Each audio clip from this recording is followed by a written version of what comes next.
atau akan ada langkah politik lainnya? Tim Liputan, Kompas TV.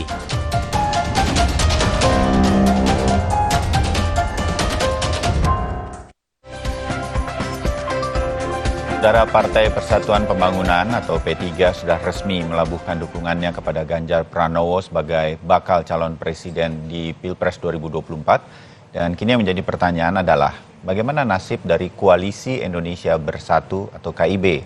Sebab dalam koalisi ini selain ada P3, ada PAN dan Golkar.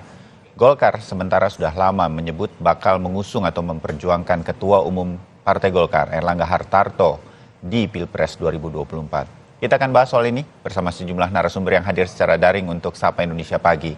Ada Wakil Ketua Umum P3, Arsul Sani, Ketua DPP Golkar, Dev Laksono, serta pengamat politik sekaligus Direktur Eksekutif Indikator Politik Indonesia, Burhanuddin Muhtadi. Mas Burhan, Bang Arsul, Bang Dev, selamat pagi. Maaf lahir batin. Lahir batin semuanya. Assalamualaikum. Ya. Waalaikumsalam warahmatullahi wabarakatuh. Terima kasih waktunya. Kita ngobrol sedikit, mumpung ada P3 sama Golkar, ada Bang Arsul sama Bang Dev. Mas Burhan, nanti di belakang-belakang tolong komentari ya. Bang Arsul, ini artinya P3 menyalip di tikungan dan meninggalkan KIB atau seperti apa P3, Bang Arsul? Mas Bayu, saya kira tidak ada skenario menyalip di tikungan atau misalnya meninggalkan, tidak seperti itu. Ya, ketika KIB dibentuk itu sesungguhnya meskipun tidak tersampaikan kepada publik, ya, itu disadari menurut saya ya oleh masing-masing partai politik ini sebagai koalisi yang boleh saya sebut koalisi loose leaf. Kenapa saya katakan demikian? Ketika koalisi ini dibentuk, kan Partai Golkar ya sudah menyampaikan juga secara terbuka, dan ini kita hormati ya, bahwa Partai Golkar berada pada posisi untuk mengusung ketua umumnya Pak Erlangga Hartarto sebagai calon presiden ya. Nah, karena itu sesungguhnya sejauh yang saya ketahui dalam pembicaraan awal di koalisi itu bahwa koalisi ini memang dibentuk tanpa mengurangi ya hak masing-masing anggota koalisi untuk mencoba ya pada saat itu tentu posisinya mengeksplor kemungkinan-kemungkinan tentang calon presiden. Nah, ketika ruang itu dibuka kan berarti terbuka juga kemungkinan untuk pada akhirnya berbeda. Tetapi ketika kemudian terindikasikan berbeda, katakanlah dengan deklarasi P3 kemarin dan sebelumnya juga dalam Rakernas ya, Bang Zul Ketua Umum PAN juga menyebut nama Pak Ganjar dan Pak Erick Thohir, ya itu kan sebetulnya juga juga sudah menunjukkan indikasi berbeda.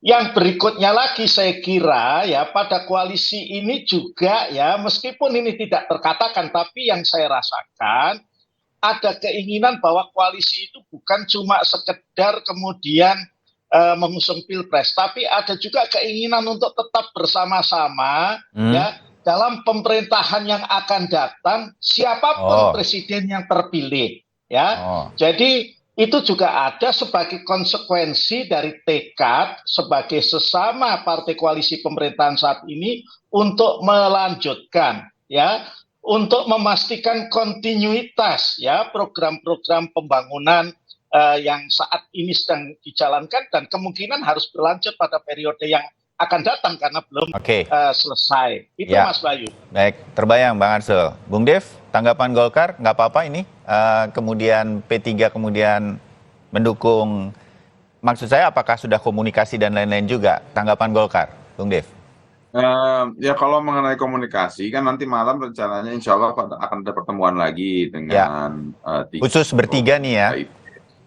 Ya dari tiga partai ya, rencananya malam ini tempat dan waktunya nanti akan diumumkan oleh DPP melalui Sekjen. Akan tapi posisi politik Golkar kita tetap harus menghormati dan menghargai hak politik masing-masing partai. Kita kan memang dari awal tuh selalu menjalin komunikasi dengan semua partai-partai baik parlemen ataupun non parlemen. Bahkan kita juga rutin komunikasi dengan kawan-kawan di KKIR ya, dengan Gerindra, juga dengan PKB.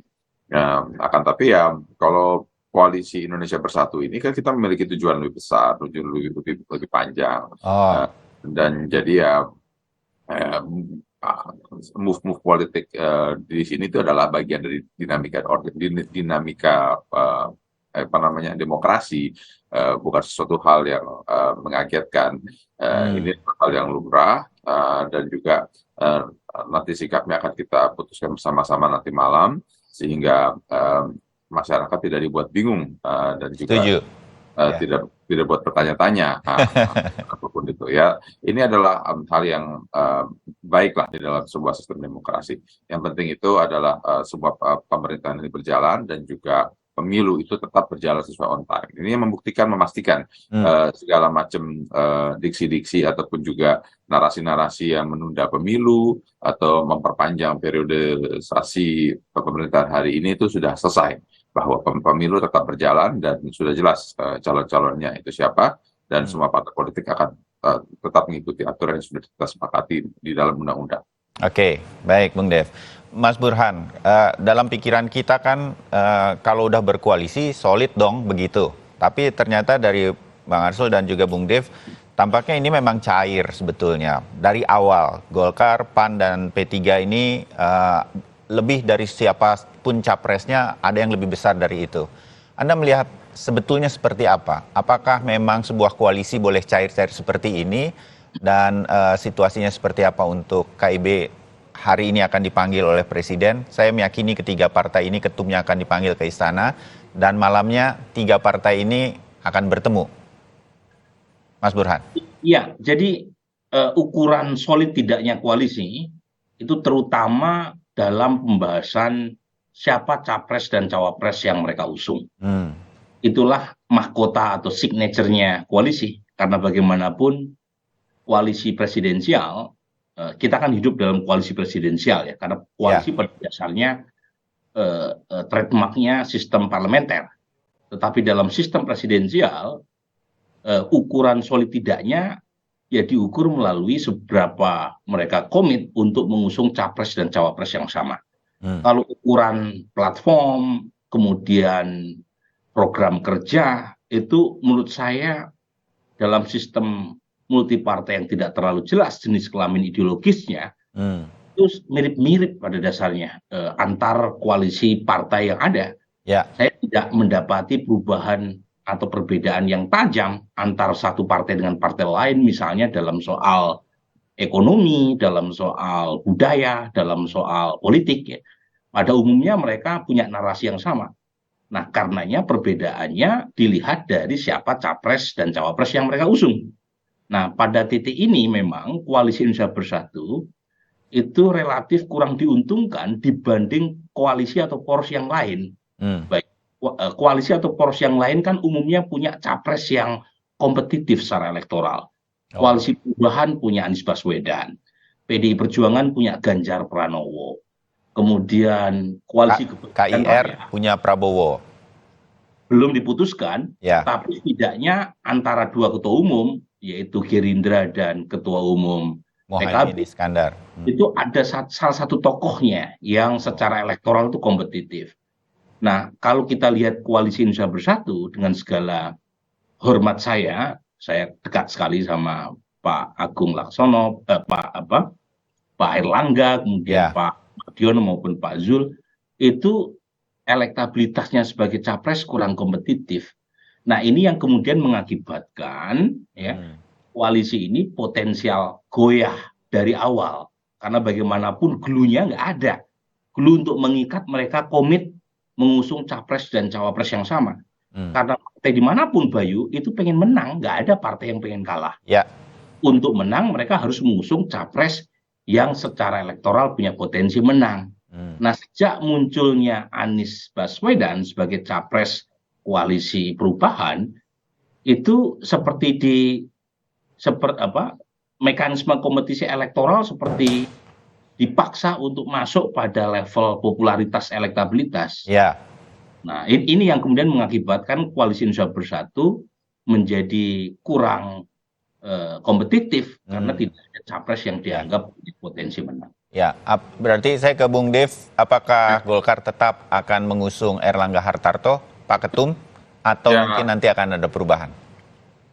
Tidak mungkin kita melakukan perubahan secepat itu karena Golkar itu kan keputusannya melalui Munas, dan Munas itu hanya bisa revert ataupun dibatalkan keputusannya melalui Munas lagi, dan tidak ada Munas lagi sampai dengan Desember 2024. Ya. Jadi kalau tanya apakah kita mungkin merubah apa tidak, ya pasti tidak, karena alasan yang tadi sudah saya sampaikan. Tapi ya kalau secara koalisi ya keputusan itu memang harus diputuskan secara bersama-sama. Keputusan itu seperti apa? Nah, itu harus ditanyakan kepada 3 ketua umum nanti yang memegang mandat. Masing-masing ketua umum itu kan memegang mandat dari kadernya. Nah, nanti baru situlah diputuskan sikap ataupun juga keputusan daripada KIB itu nanti.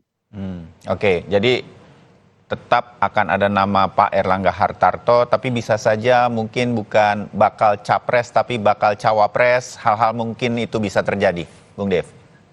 Ya, saya tidak mau membahas ke sana dahulu, karena itu harus diputuskan secara bersama-sama. Jadi kalau memang sudah ada kesepakatan antara para ketua umum, baru kita bisa dimengerti.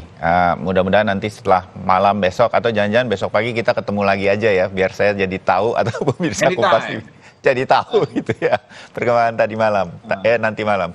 Saya ke Bang Arsul sedikit. Bang Arsul, analisa dari Mas Burhan sama dengan analisa saya gitu. Harusnya kalau koalisi kan cukup solid gitu. Tapi seperti saya bilang ini, mohon maaf kelihatannya P3 mendahului gitu. Golkar sudah menyebut Erlangga Hartarto, tapi P3 kayaknya punya pilihan sendiri. Kita tunggu PAN lah begitu. Nah, hal semacam ini kan nggak bisa dihindari. Apa tanggapan P3 kalau kemudian Pak Mardiono bilang sih ini nggak meninggalkan KIB dan segala macam begitu. Tapi bagaimana kita bisa mengerti bahwa ini masih solid begitu? Analisa Mas Burhan nggak pas-pas banget, Bang Arsul. Iya. Saya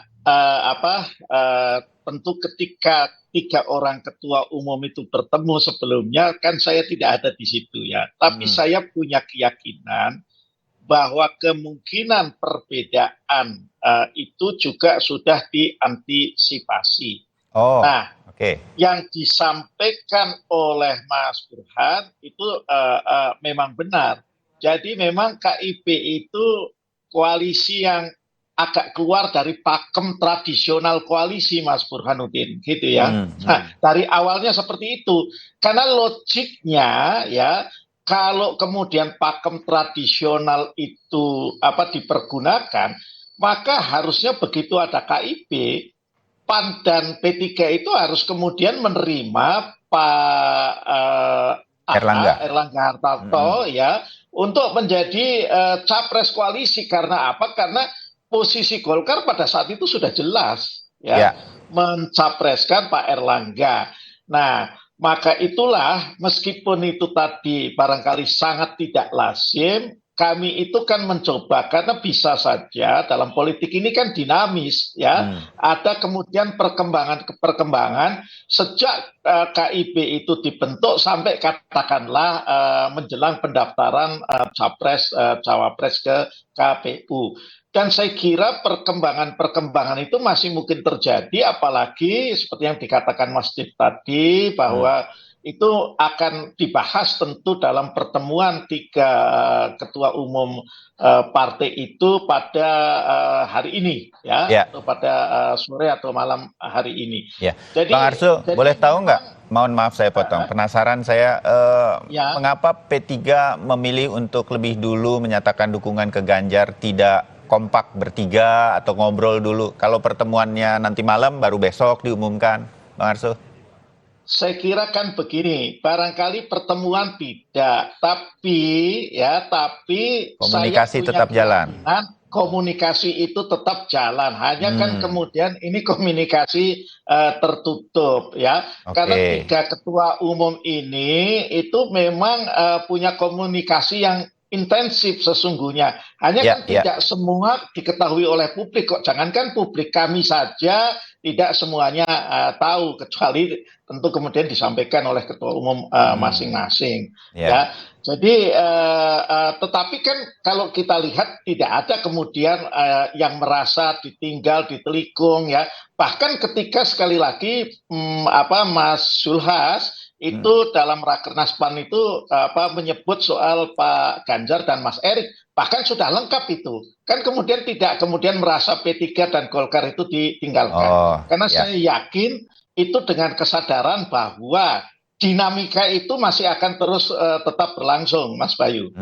Oke, jadi komunikasinya sih, saya juga meyakini sih Pak Erlangga, Pak Zulhas, dan juga Pak Mas Mardiono pasti ada kontak-kontak lah, tampaknya begitu. Nanti kita perjelas lagi, Mas Burhan terutama, apakah ini kemudian keputusan P3 mendukung Ganjar ini akan mempengaruhi seperti menekan PAN dan Golkar untuk membuat KIB ini tetap solid sehingga menyebut juga nama yang sama nanti, atau bagaimana? Tapi jawabannya setelah jeda. Tetap bersama kami.